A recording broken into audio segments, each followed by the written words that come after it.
Hello everyone, હું Mehul sir આપ સૌનું સ્વાગત કરું છું મારી ચેનલ ધ બ્રાઇટર્સમાં. તો આજના વિડીયોની અંદર આપણે ડિપ્લોમા સેમેસ્ટર 2ના સબ્જેક્ટ ફિઝિક્સની અંદર જીટીયુ એક્ઝામ માટેના ટોપ 25 મોસ્ટ આઈએમપી ક્વેશ્ચનનો અભ્યાસ કરીશું. હવે અહીંયા જેટલા બી ક્વેશ્ચન છે એ દરેક ચેપ્ટર વાઇઝ મેં તમને એક્સપ્લેન બી કર્યા છે, એનું મટીરિયલ બી પ્રોવાઈડ કરેલું છે. અહીંયા ખાલી આપણે એવું ચર્ચા કરીશું કે કયો ક્વેશ્ચન કેટલા માર્કમાં પૂછાઈ શકે છે, અને આ વખતેનું જે જીટીયુ એક્ઝામનું પેપર છે એમાં ઘણા બધા ક્વેશ્ચન તમને આ 25માંથી જોવા મળશે. તો વિડીયો લાસ્ટ સુધી જોવાનો છે. દરેક ક્વેશ્ચન અહીંયા જે કીધેલા છે પહેલાં તૈયાર કરવાના, એના પછી જ હું જે ચેપ્ટર ચલાવે છે એના બીજા ક્વેશ્ચન તૈયાર કરવાના છે. જે લોકોને ફિઝિક્સમાં ડર લાગતો હોય કે ફેલ થવા એવું છે તો એ લોકો ખાલી આ 25 ક્વેશ્ચન કરીને જશે તો બી પાસ થઈ જશે, એની ગેરંટી છે. તો વિડીયો લાસ્ટ સુધી જોવાનો છે, મેક્સિમમ શેર કરવાનો છે કે જેથી તમે લોકો સારું રિઝલ્ટ લાવી શકો, એવું તમારા ફ્રેન્ડ્સ પણ લાવી શકે. તો હું જે રીતે તમારી હેલ્પ કરું છું તમારે બીજા સ્ટુડન્ટ્સની હેલ્પ કરવાની છે. તો સૌથી પહેલો જે ક્વેશ્ચન છે એમાં ડાયાગ્રામ ડ્રો કરવાનો આવશે વર્નિયર કેલિપર અથવા તો માઇક્રોમીટર સ્ક્રૂ ગેજનો અંદર નામ બી એટલે કે લેબલ ડાયાગ્રામ દોરવાનો આવશે. તો પહેલો ક્વેશ્ચન તમારો એ થઈ જશે. બેમાંથી એક ફિગર 100% પૂછાશે એક્ઝામની અંદર. એના પછી બીજા નંબરનો ક્વેશ્ચન છે કે error in vernier calipers and micrometer screw gauge. હવે માન લો કે માઇક્રોમીટર સ્ક્રૂ ગેજની તમને ડાયાગ્રામ પૂછાઈ છે તો તમને બીજો એક ક્વેશ્ચન જોવા મળશે કે જેમાં વર્નિયર કેલિપરની એરર જોવા મળશે. એરર 3 ટાઈપની છે, ઝીરો એરર છે, પોઝિટિવ એરર છે, નેગેટિવ એરર છે. તો ત્રણેયની નાની નાની ફિગર ડ્રો કરવાની છે. હું તમને મટીરિયલ આપ્યું છે એમાં ડ્રો કરેલી જ છે, તો એ જોઈ લેવાનું ખાસ. ઇંગ્લિશ ગુજરાતી બંનેમાં મટીરિયલ પ્રોવાઈડ કરેલું છે ટેલિગ્રામ પર. જે લોકો જોઈન ના થયા હોય ત્યાં ગ્રુપમાં જઈને જોઈન થઈ જાઓ, તમને ગ્રુપની મીડિયામાં એ ફાઇલ મળી જશે કે જ્યાં ફિઝિક્સનું આઈએમપી અપલોડ કરેલું છે. ત્રીજા નંબરનો જે મોસ્ટ આઈએમપી ક્વેશ્ચન છે આપણો એસઆઈ યુનિટ છે, એનો મતલબ કે જે ટેબલ ડ્રો કરવાનું છે, કઈ ક્વોન્ટિટીનો કયો યુનિટ છે, કયો સિમ્બોલ છે, ગુજરાતીમાં કઈ ભૌતિક રાશિનો કયો એકમ અને કઈ સંજ્ઞા. તો જે 6 કે 7 છે આપણી 7 છે. ઓકે, તો જે 7 ફિઝિકલ ક્વોન્ટિટી છે એ 7 નામ, એના એકમ ને એની સંજ્ઞા લખવાની આવશે. ચોથા નંબરનો ક્વેશ્ચન છે characteristics of electric field lines એટલે કે વિદ્યુત ક્ષેત્ર રેખાઓની લાક્ષણિકતાઓ. 4 થી 5 લાક્ષણિકતાઓ છે, ખાલી મુદ્દા લખવાના છે. 3 માર્કમાં પૂછાય એવો મોસ્ટ આઈએમપી ક્વેશ્ચન છે આ. એના પછી નેક્સ્ટ છે 5મા નંબરનો કુલમ્સ લો એટલે કે કુલમનો નિયમ. તો બે વિદ્યુત ભાર r ડિસ્ટન્સથી આપેલા હોય તો એના ઉપર જે બળ લાગે તે બંનેના ગુણાકારના સમપ્રમાણમાં અને તેમના અંતરના વર્ગના વ્યસ્ત પ્રમાણમાં આવે, એ રીતનો જે નિયમ છે એ બી 3 માર્કમાં પૂછાય છે. એના પછી નેક્સ્ટ છે કેપેસિટર એન્ડ કેપેસિટન્સ. તો કેપેસિટરની વ્યાખ્યા લખવાની છે, એનું સૂત્ર લખવાનું C = Q/V. કેપેસિટરનો એકમ કે SI એકમ ફેરાડે છે, અને કેપેસિટરની જે ઉર્જા સંગ્રહ કરવાની જે ક્ષમતા છે એને આપણે કેપેસિટન્સ કહીએ છીએ, તો એ બી લખવાનું છે, એનો એકમ બી દર્શાવવાનો રહે. 3 માર્કમાં પૂછાય છે ક્વેશ્ચન. એના પછી 7મો ક્વેશ્ચન છે 7 માર્કમાં પૂછાય series and parallel connection of capacitors. તો કેપેસિટરનું શ્રેણી અને સમાંતર જોડાણ, તો એ બી તમને હું એક્સપ્લેન કરાયેલો છે. અહીંયા જેટલા બી ક્વેશ્ચન છે બધા હું તમને સમજાયેલા છે, બધી રીતે એક્સપ્લેન બી કરેલું છે. તો જો કોઈ ક્વેશ્ચન અહીંયાથી ના આવડતો હોય તો એ ચેપ્ટરના વિડીયોમાં જઈને જોઈ લેવાનો, પણ પહેલા આટલા ક્વેશ્ચન ખાસ ઇમ્પોર્ટન્ટ તૈયાર કરવાના છે. એના પછી 8મો ક્વેશ્ચન છે electric field and electric potential એટલે કે વિદ્યુત ક્ષેત્ર અને વિદ્યુત સ્થિતિમાન. તો વિદ્યુત ક્ષેત્ર અલગ વસ્તુ છે, વિદ્યુત સ્થિતિમાન અલગ છે, તો બંનેની વ્યાખ્યા બી લખવાની છે. ઇલેક્ટ્રિક ફિલ્ડ E અને પોટેન્શિયલ ડિફરન્સ એ પીડી કહીએ છીએ આપણે, એનું સૂત્ર બી લખવાનું, એની સાથે સાથે એકમ બી લખવાનું. તો જેવો ક્વેશ્ચન આપણો કેપેસિટર કેપેસિટન્સ છે એવો જ ઇલેક્ટ્રિક ફિલ્ડ અને ઇલેક્ટ્રિક પોટેન્શિયલ આવી જશે. એના પછી 9મો ક્વેશ્ચન છે આપણો કન્ડક્શન, કન્વેક્શન ને રેડિયેશન. તો કોઈક વાર એક્ઝામની અંદર તમને એવું લખાઈને આવે કે explain modes of heat transfer એટલે કે ઉષ્મા પ્રસરણના ભાગો અથવા તો ઉષ્મા પ્રસરણના જે શું કહેવાશે એને ગુજરાતીમાં મોડ્સ એટલે પ્રકાર. તો ઉષ્મા વહનના પ્રકાર કયા કયા છે? તો ઉષ્મા પ્રસરણના 3 પ્રકાર છે. કન્ડક્શન એટલે ઉષ્મા વહન, કન્વેક્શન એટલે ઉષ્મા નયન અને રેડિયેશન એટલે કે ઉષ્મા વિકિરણ અથવા તો ઉષ્મા ગમન. તો 3 સમજાવવાના આવશે એક્ઝામની અંદર, કાં તો અલગથી કન્ડક્શન, કન્વેક્શન, રેડિયેશન એવું બે પૂછાય તો બી 4 માર્કનો ક્વેશ્ચન તૈયાર થઈ જાય. એના પછી 7મો ક્વેશ્ચન છે મર્ક્યુરી થર્મોમીટર, એ બી 7 માર્કનો ક્વેશ્ચન થઈ જશે. તો મર્ક્યુરી થર્મોમીટર અથવા તો પ્લેટિનમ રેઝિસ્ટન્ટ થર્મોમીટર, આ બે ક્વેશ્ચન છે 7 માર્કના. બેમાંથી એક તમારી જીટીયુની એક્ઝામમાં આવશે અથવા તો બંને પૂછાશે ઓરની અંદર, પણ આપણે બંને તૈયાર કરીને જવાનું છે. એનું કારણ મેં તમને બતાવતો આવ્યો છું કે 3 ને 4 માર્કના ક્વેશ્ચન સાથે એક 7 માર્કનો પ્રશ્ન હોય, એના ઓરમાં બી એવું જ હોય. તો જો તમને બંને ક્વેશ્ચન આવતા હોય તો જ તમે આવડતા હોય તો જ કે 3 ને 4 માર્કનો ક્વેશ્ચન બી તમે આસાનીથી સિલેક્ટ કરીને લખી શકો છો. અથવા તો એવું થશે કે નીચે 7 માર્કનો આવડે છે અને ઉપર 3-4 માર્કનો આવડે છે, તો પછી બંને ઓરના ક્વેશ્ચન છે તો કોઈ ફાયદો નહીં થાય. એટલે હું અહીંયા જેટલા બી ક્વેશ્ચન કહું છું એમાં કોઈ ક્વેશ્ચન સ્કીપ કરવાનો નથી. તો એના પછી યુઝિસ ઓફ હીટ કન્ડક્શન એટલે કે ઉષ્મા વહનના ઉપયોગો છે તો એ બી શીખવાડેલા છે હું, એ કયા કયા ઉપયોગ છે એના પછી 13મા નંબરનો ક્વેશ્ચન છે કે ડિગ્રી સેલ્સિયસ, ડિગ્રી ફેરનહીટ અને કેલ્વિન વચ્ચેનો સંબંધ એટલે કે રિલેશન બિટવીન સેલ્સિયસ, ફેરનહીટ અને કેલ્વિન. તો એની બે ફોર્મ્યુલા લખાયેલી હતી હું એ ચેપ્ટરના વિડીયોમાં લાસ્ટમાં કીધેલું છે. તો એની મદદથી નાના નાના દાખલા બી પૂછાય કે ભાઈ 10 ડિગ્રી હોય તો કેટલા ફેરનહીટ થશે, 10 ડિગ્રી હોય તો કેટલા કેલ્વિન થશે. તો ખાલી સૂત્ર તૈયાર કરીને જશો તો એના પરથી કિંમત લગાવવાની કેલ્ક્યુલેટરની મદદથી તમને મળી જાય. તો એવું બી પૂછાઈ શકે છે, કાં તો આવી રીતે ક્વેશ્ચન લખીને આવશે તો એ બી 3 માર્કનો ક્વેશ્ચન થઈ જાય.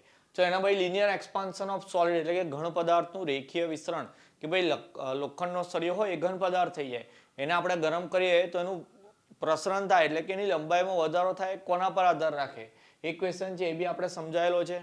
15મો ક્વેશ્ચન છે relation between velocity, wavelength and frequency એટલે કે વેગ, તરંગ લંબાઈ અને આવૃત્તિ વચ્ચેનો સંબંધ v = n લેમ્બડા. આ સૂત્ર તારવવાનું છે ને એના દાખલા બી આપણે કરવાના છે. દાખલા હું ચલાયા છે ફિઝિક્સના ટાઈપ નંબર 2 ની અંદર. તો આ થિયરી અને દાખલા બંને વસ્તુ તૈયાર કરવાની, બેમાંથી 100% તમને જોવા મળશે. એના પછી ડિફરન્સ બિટવીન ટ્રાન્સવર્સ અને લોંગિટ્યુડનલ વેવ્સ એટલે કે લંબગત ને સંગત તરંગ વચ્ચેનો તફાવત. આ બી મોસ્ટ આઈએમપી ક્વેશ્ચન છે. એ બી મે બી કદાચ 7 માર્કમાં પૂછાઈ શકે અથવા તો 4 માર્કની અંદર તમને જોવા મળશે. એના પછી કન્સ્ટ્રક્ટિવ અને ડિસ્ટ્રક્ટિવ ઇન્ટરફિયરન્સ એટલે કે સહાયક અને વિનાશક વ્યતિકરણ 3 માર્કનો. આ બી મોસ્ટ આઈએમપી ક્વેશ્ચન છે. આમાં બી ખાલી 2 વ્યાખ્યા લખવાની છે કે સહાયક વ્યતિકરણ શું છે અને વિનાશક વ્યતિકરણ શું છે, ખાલી વ્યાખ્યા લખવાની છે. એના પછી 18મા નંબરનો ક્વેશ્ચન તમારો લેઝર એન્ડ ઇટ્સ એપ્લિકેશન એટલે કે લેઝર અને તેના ઉપયોગો. તો આ તમારો 7 માર્કનો ક્વેશ્ચન મોસ્ટ આઈએમપી છે. લેઝરનું ફૂલ ફોર્મ લખવાનું, એના જો ગુણધર્મો તૈયાર કરેલા હોય તો 2-3 લખી દેવાના. ભલે ઉપયોગો પૂછેલા છે એપ્લિકેશન, પણ તમે ગુણધર્મો બી 2-3 યાદ કરીને જાઓ કે કોને લેઝર કહેવાય, એ કેવી લાઇટ હોય, મેં તમને શીખવાડેલું છે એ બી. અને એના પછી એના ઉપયોગો એટલે કે એપ્લિકેશન લખી દેવાની. એપ્લિકેશનમાં મેડિકલ ક્ષેત્રે, એન્જિનિયરિંગ ક્ષેત્રે જે છે એ તો મેઇન મુદ્દા પાડીને આન્સર લખવાનો રહેશે. એના પછી 19મા નંબરનો ક્વેશ્ચન છે difference between natural light and laser કે લેઝર ને નેચરલ લાઇટ એટલે કે આપણા સામાન્ય પ્રકાશમાં શું ડિફરન્સ છે એ તફાવત બી મેં તમને ચલાવેલો છે. 4 માર્કની અંદર પૂછાઈ શકે, મોસ્ટ આઈએમપી તૈયાર કરવાનો. એના પછી 20મા નંબરનો ક્વેશ્ચન પ્રોપર્ટી ઓફ લેઝર. મેં તમને અત્યારે જ વાત કરી કે લેઝરનો ક્વેશ્ચન પૂછાય તો એની સાથે તમારે એની પ્રોપર્ટી બી લખી દેવાની. અલગથી જો પૂછાશે ગુણધર્મો તો 3 માર્કની અંદર આવશે, અથવા તો એવો બી ક્વેશ્ચન બને કે લેઝર અને એની પ્રોપર્ટી 7 માર્કની અંદર. તો 3 વસ્તુ તૈયાર કરીને જાઓ છો તો કઈ બી પૂછાય 3 તમારે લખીને આવવાની, એના સારા એવા માર્ક્સ તમને મળશે. ચલો એના પછી નેક્સ્ટ જોઈએ આપણે 21મા નંબરનો ક્વેશ્ચન એપ્લિકેશન ઓફ અલ્ટ્રાસોનિક. 7 માર્કનો ક્વેશ્ચન બહુ ડીપલી સમજાયેલો છે, કઈ રીતે જવાબ લખવાનો છે એ બી તમને કીધું છે. તો આ ક્વેશ્ચન બી સમજી લેવાનો જરા કે ડેપ્થ સાઉન્ડિંગની અંદર, સિગ્નલિંગની અંદર, ડ્રિલિંગની અંદર, પછી સોલ્ડરિંગની અંદર, એની સિવાય મેડિકલની અંદર કઈ કઈ જગ્યાએ અલ્ટ્રાસોનિકનો ઉપયોગ થાય, બરાબર, એન્જિનિયરિંગમાં કઈ કઈ જગ્યાએ ઉપયોગ થાય. ઘણો મોટો જવાબ છે આનો. 7 માર્કની અંદર કેવી રીતે લખવાનો છે એ મેં તમને સમજાયેલું છે. તો જરા જોઈ લેજો, મોસ્ટ આઈએમપી ક્વેશ્ચન છે. એના પછી રિફ્રેક્શન ઓફ લાઇટ એન્ડ સ્નેલ્સ લો એટલે કે પ્રકાશનું વક્રીભવન ને સ્નેલનો નિયમ. તો એ આઈ થિંક ચોથા ચેપ્ટરનો ક્વેશ્ચન છે, એ બી કરવાનો છે, આઈએમપી છે. એના પછી 23મો question optical fibre and application. તો ઓપ્ટિકલ ફાઇબર કેબલ જે છે એની ફિગર ડ્રો કરવાની. એની અંદર 5 જે વસ્તુ આવેલી છે કે ભાઈ પહેલા કોર હોય, એના ઉપર ક્લેડિંગ હોય, એના પછી મેટાલિક શીથ હોય, એ જેટલી બી વસ્તુ છે, બફર જેકેટ, એ બધાના 2-2 મુદ્દા લખવાના.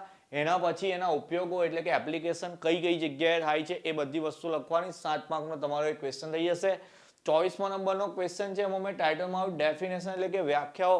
તો આખા ફિઝિક્સમાં તમારે કઈ કઈ વ્યાખ્યાઓ કરીને જવાની છે બધી અહીંયા લખી દીધી છે.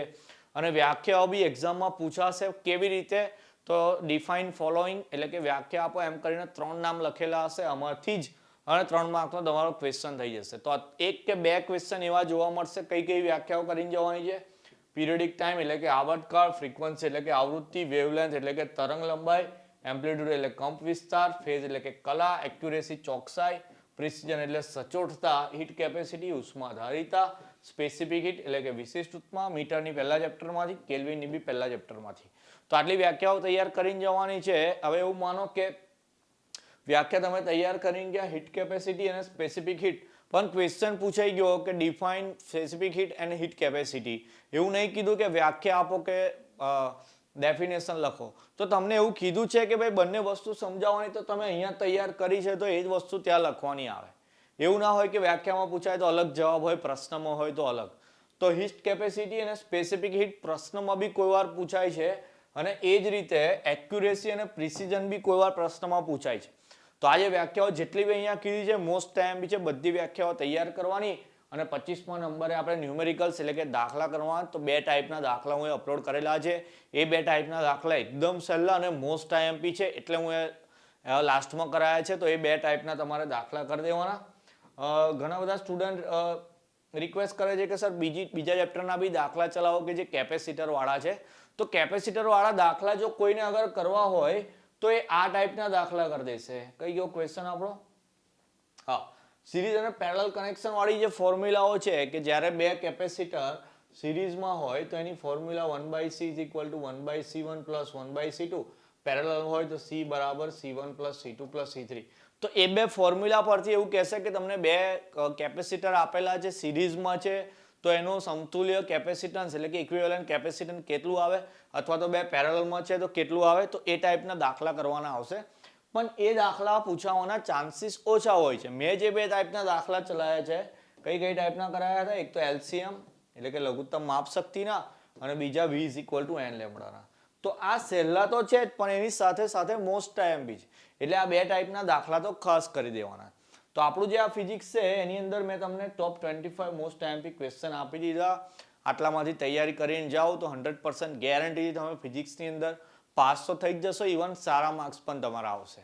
ઓકે, એવું હોય તો કોઈકને ડાઉટ હોય તો પહેલા સેમના જેટલા બી આઈએમપી આપેલા હતા તમારું પેપર જોઈને ટેલી કરી લેજો. આપણે જે લાસ્ટમાં જે મોસ્ટ ટાઈમપી ક્વેશ્ચન આપીએ છીએ એમાંથી એક્ઝામની અંદર ઘણું બધું પૂછાતું હોય છે. તો વિડીયો સિરિયસલી લેવાનો છે, અને સિરિયસલી જ આ 25 ક્વેશ્ચનના આન્સર સારી રીતે તૈયાર કરી દેવાના છે. ઓકે, તો આ વિડીયોમાં ફિઝિક્સની જે રીતે આઈએમપી આપી, નેક્સ્ટ વિડીયો અંદર કોઈ બીજા સબ્જેક્ટનું આઈએમપી આપીશું. ત્યાં સુધી તમારે ખાલી વાંચીને મહેનત કરીને બધા પ્રશ્નો તૈયાર કરી દેવાના, સાથે સાથે પોતાનું ધ્યાન રાખવાનું. તો મળીશું નેક્સ્ટ વિડીયોની અંદર. જય હિન્દ, જય ભારત.